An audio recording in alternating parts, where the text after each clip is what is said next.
Good morning, class. Good morning, 4A. Today is Tuesday, the 7th of April, and today we are going to learn new things as usual.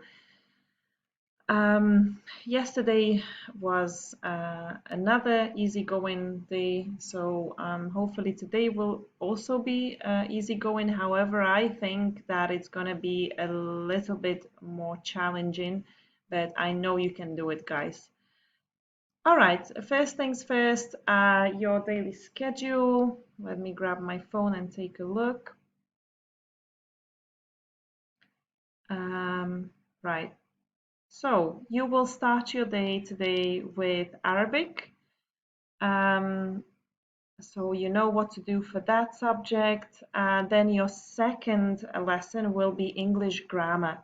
This time there will be no Education City activities. You will have to watch the video and you will have to work on your activities in your notebook. This lesson is very important and it's really important that you watch Miss Shireen's video thoroughly because she is going to explain a completely new concept to you. So basically, you will learn about clauses. Okay, we learned about clauses before. We learned about what a clause is. We should be pretty much familiar with that.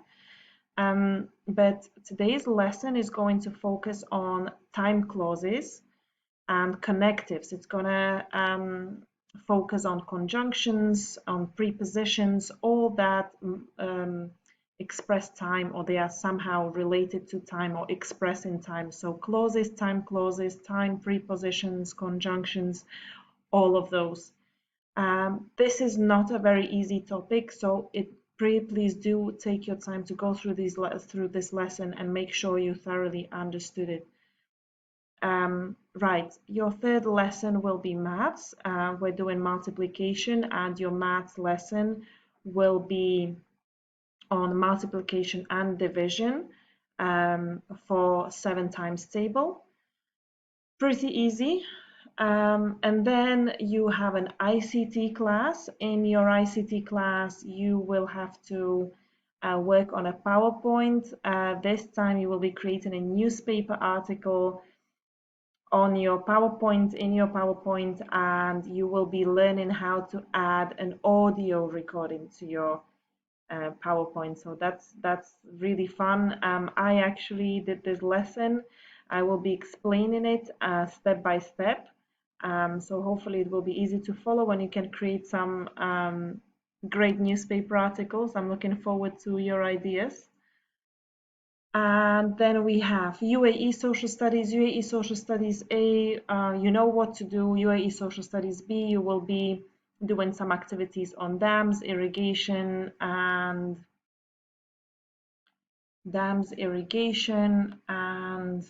there was something else as well. Let me check.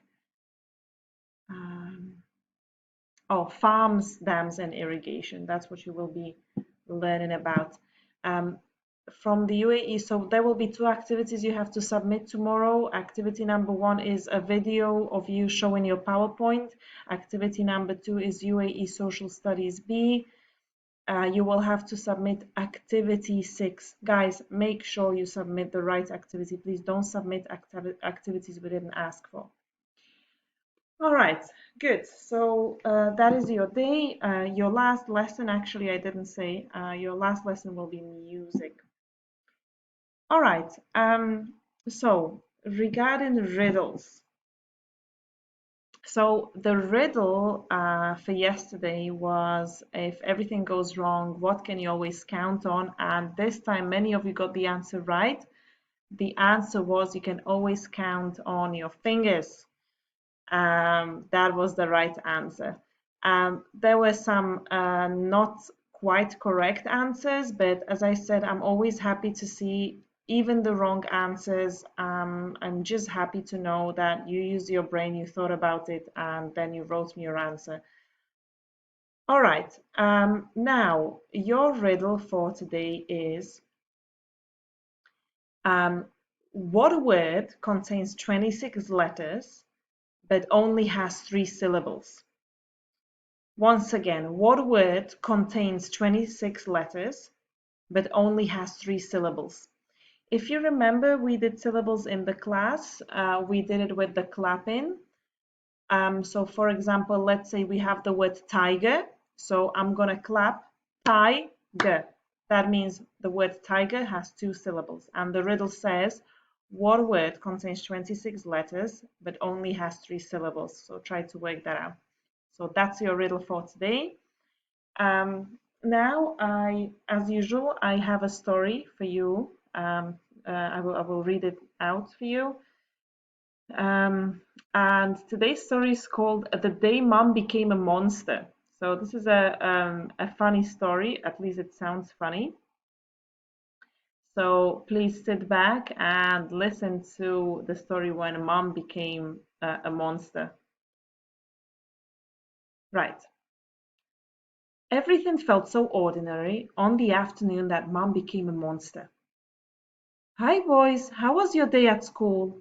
asked Mom. The boys didn't reply. They dropped their school bags in the middle of the kitchen.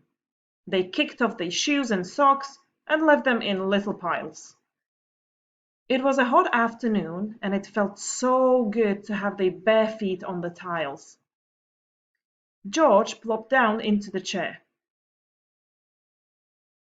"Get me a scone, Mom," he said. Mom did not reply right away. Perhaps, in hindsight, her fingers gripped the kettle a little tighter, an animal instinct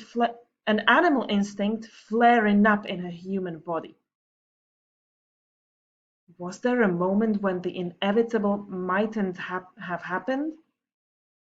When her spirit might have valiantly battled to escape her human form? Neither Jack nor George could later say. What they both agree upon is that a small and snarly growl was heard. Jack thought it was their dog, Bentley, until he realized that the dog was in the backyard. But then the moment passed. Mom turned around. "Have you washed your hands?" she asked sweetly. "Sorry, Mom," said the boys. "We forgot." And who could blame them? There were a billion more important things to think about, like football, cards, and cricket games, and they went to wash their hands in the kitchen sink. They splashed water everywhere. That was no problem. Mom was already standing beside them with a towel in her hand, ready to dry down the mess. It was uncanny how she was always able to tell when Jack and George was accidentally splashed something or dropped something. But "Jack," whispered George, "what was it?" Jack followed his brother's eyes. Mum was still smiling, the towel in her hand, but there was something tight and strained about her smile, something menacing about the way she held the cloth, ready to wipe down the surfaces. George looked like he'd seen something dark in the tightness of her grin, in the strain of her eyes, as though an interior war waged beneath her skin. It was somehow beastly. Then Mum became herself once more. It was unnerving. "George, my sweet, is there something the matter?" "Oh, nothing," he stammered. "I didn't say anything." The two boys ate their scones very quietly now. Mum was normal while they ate, but when Jack poured his sugar on the scone instead of using a spoon, it spilled onto the table and the floor. Something twitched. Mum looked a strange shade of teal. They ate and drank more quickly. Milk was spilled and crumbs fell onto the table. "Let's get out of here," whispered Jack to George. They left their plates and cups where they were and escaped the kitchen, not bothering to pick up their school bags and tripping over their discarded socks. From the safety of their bedroom, they heard a sudden, almighty roar. Uh-oh! The wild beast flailed in the kitchen for several long minutes. Saucepans banged, books were smashed.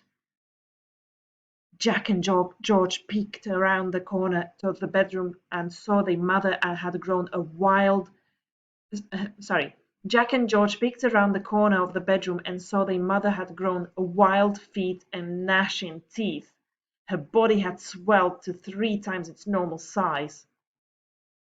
There was hair everywhere, in clumps on the floor, and trailing a path to the bathroom where a tap had been ferociously started, and a vigorous squeal of rubbing rang down the hall. It was terrifying. Okay, this is the picture of Mom the monster. What's happened to Mom? Jack cried. She's become a monster.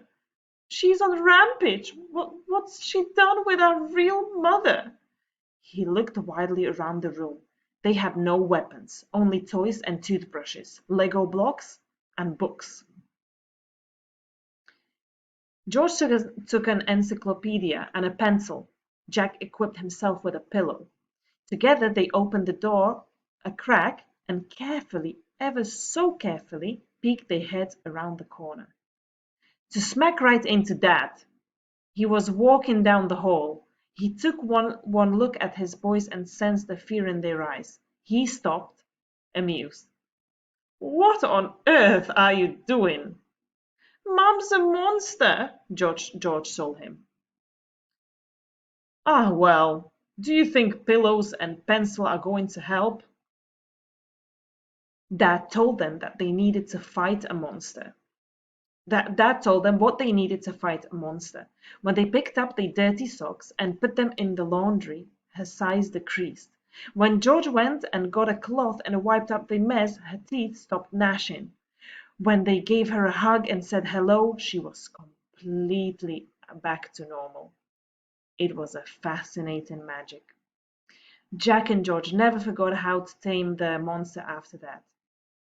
And they needed to remember it because one day they came out to the pool. Um, Dad turned into a monster. Eek! And that's it.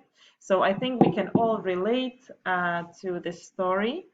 Sometimes it happens that we do some things that may make our moms mad at us, and the more we listen to them and the more we do what they like, the sweeter they will be, which is absolutely normal, um, and understandable. Anyway, I hope you're all listening to your moms at home so she doesn't have to act like she's mad. And anyway, wishing you a good day. See you on Teams at 2 o'clock, and I will be available to chat on Microsoft Teams. All right, see you.